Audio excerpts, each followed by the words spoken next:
on your mind this entire time? Traveler, Paimon. I finally found you. Finally? Did something happen? Don't you feel like there's something off about this year's Academia Extravaganza? When Candace and I were at the cafe earlier, we might have caught sight of some mercs on business. Thing is, they were disguised as tourists here to shop. But no disguise can mask the stench of blood.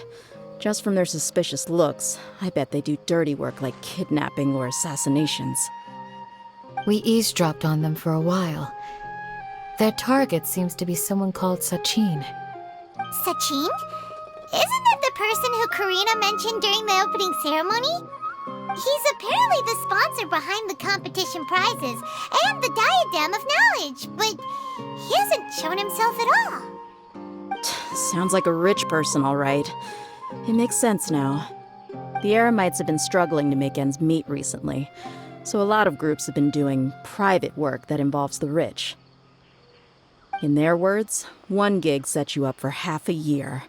Just one job like this nets them enough mora to take it easy for a while. The extravaganza has brought many tourists to Sumeru City all at once, so it's likely that they took advantage of the bustle to sneak in. Dia and I wanted to directly capture them, but they were on guard and made some excuse to slip away. I would have tied him up if it wouldn't have caused a scene. Who's legally supposed to take care of this kind of thing? The Matra or the Core of 30? If Sino were here, he'd definitely get involved. Why don't we head over to the Academia and tell Amatra? Thanks a million, you two. Not at all.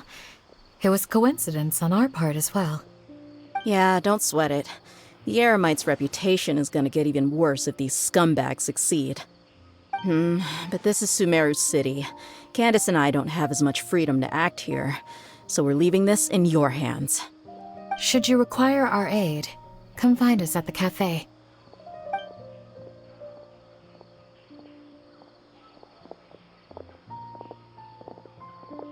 Paimon's noticed that something's bugging you.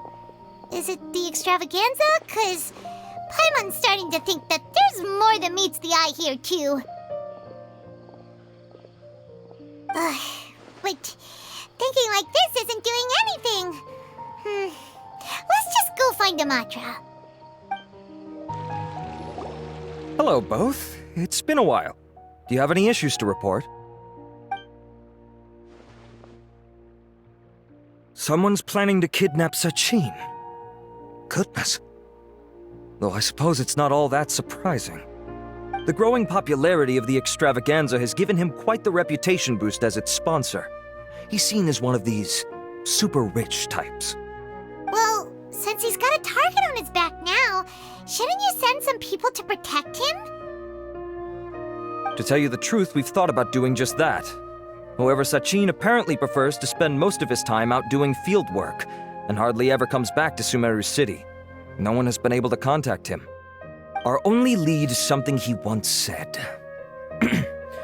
Each time the Inter-Darshan Championship is held, I will be watching from close by to choose a suitable person to inherit my estate. Assuming he remains committed to that promise, then he must be right here in the city somewhere. I suspect that the Eremites in question must have heard about that as well, and decided to come here and try their luck. So they shouldn't know where Sachin is either, right? I would assume not.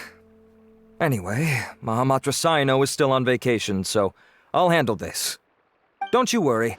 A couple of kidnappers aren't going to get very far in Sumeru City these days. I have my ways of forcing them out into the open. All of that said, if you're interested in Sachin's story, why don't you try tracking him down as well? The sooner we ascertain his whereabouts, the quicker we can act to ensure his safety. I mean, you could task all the Matra and the whole Core of 30 with someone's protection, but if the client doesn't show themselves, there's nothing we can do to help them. Fair point. Guess we should start searching for him too, but where should we start? None, I'm afraid. He's never committed any crimes or broken academic protocol, so we don't have a very detailed file on him. I've heard that Alhaitham has now stepped down from his post as acting Grand Sage and is back to being the scribe again. Maybe it's worth checking to see if he knows anything. Good idea! Okay, we'll head back to the extravaganza venue and see if we can find him.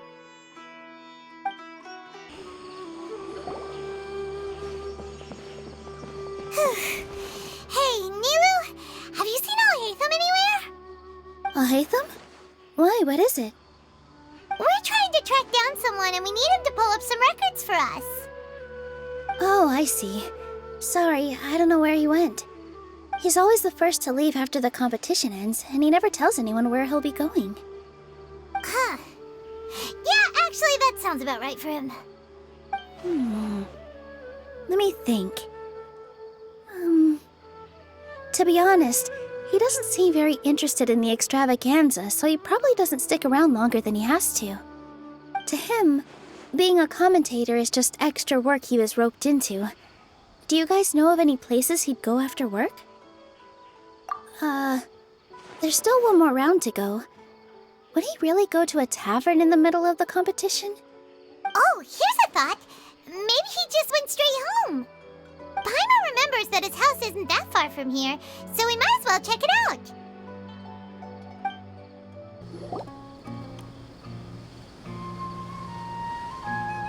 Let's try knocking.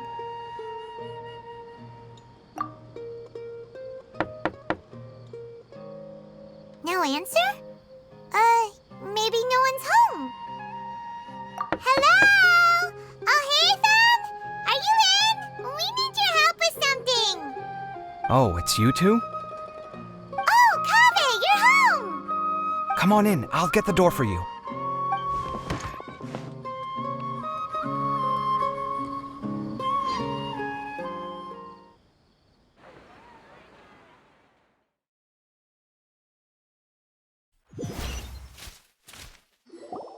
We didn't hear a peep when we first knocked. We thought no one was home.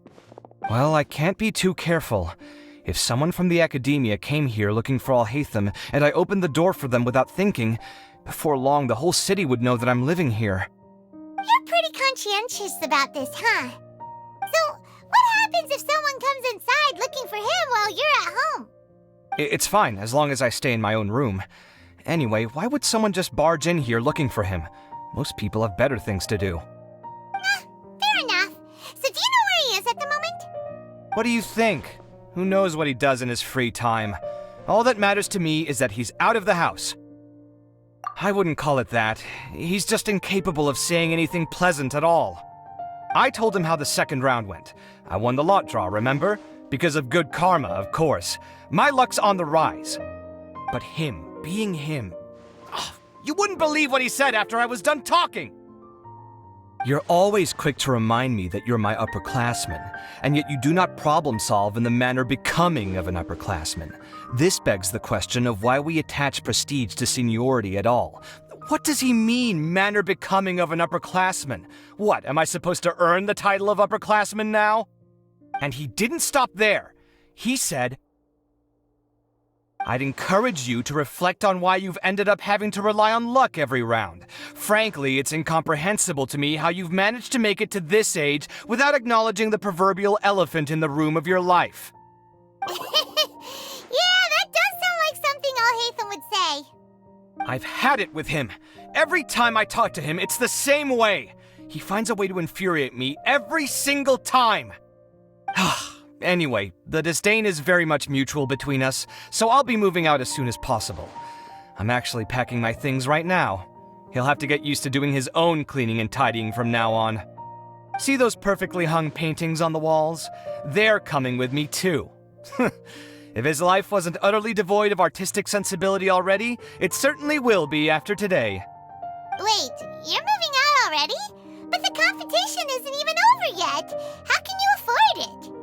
Well, obviously I can't just yet. I'm just packing early to get ahead of the game. I've got my new place picked out already. The moment I have my hands on the prize money, I'm going to buy it and move my things right in. It'll take me 3 days tops to move out of here for good. I now know what I have to do to achieve this goal. No matter what happens in the third round, I will win. I will emerge triumphant. You'll see.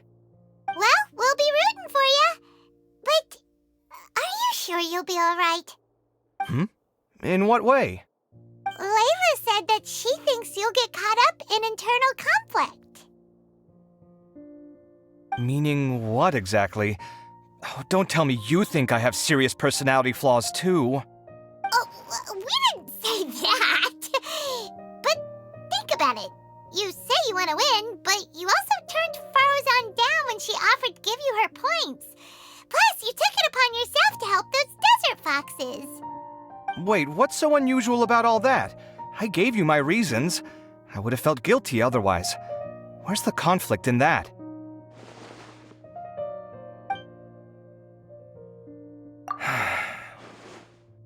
Well, when you put it like that, yes, why indeed? It's a good question. I guess it's just in my nature. Plus, if I just did nothing, then there'd be no escaping the blame if something bad came of it later down the line. But thinking like that all the time must make your life so exhausting. Not to mention that by helping out, you put yourself at risk. Fainting in the middle of the desert, for example. Was that really worth it?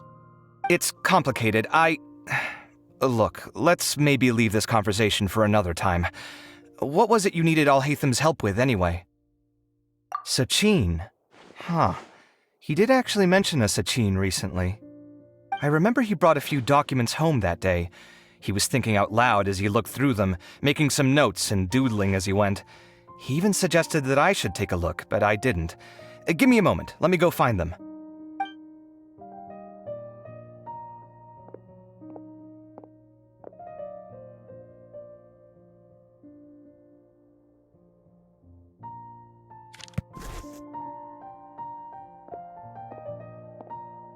Ah, this is the one.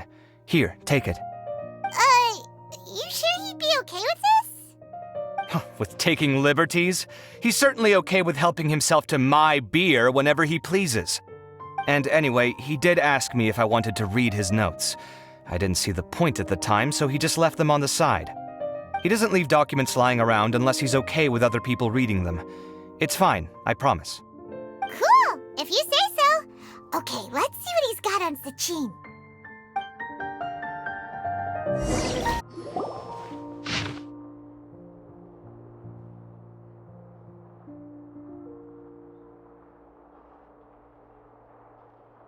That was a lot of information. Paimon's getting a headache.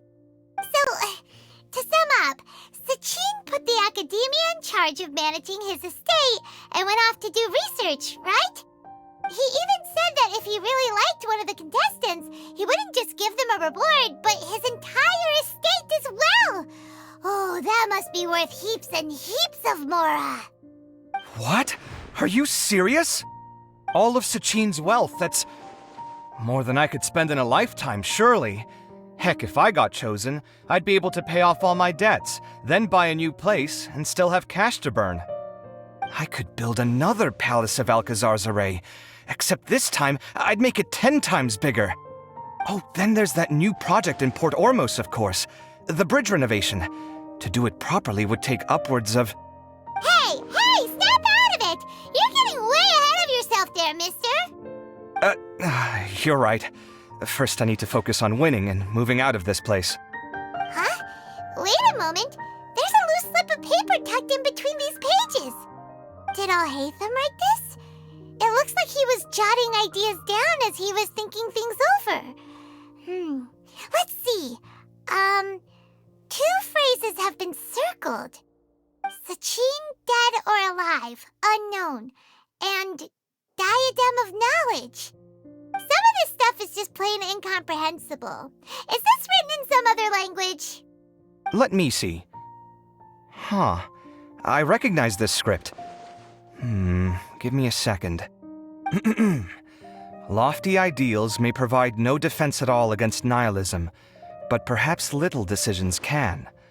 That's a rough translation anyway. I can't guarantee it's 100% accurate. There's another smaller line of text underneath. Why would he bring that up? Wow, it's so cool that you can actually read this script! We worked together on a project once when we were students. The title was Decoding the Runes and Architectural Philosophy of the Ruins of King Deshret's Civilization. I had to familiarize myself a little with this script at the time. Oh, interesting. So, any idea what Alhaitham meant by all this? Who knows? The way his mind works is one of the great mysteries of the world. Fair enough. Well, guess we've learned all we can here. Yeah, he better catch those crooks. But until then, let's just head out for a stroll.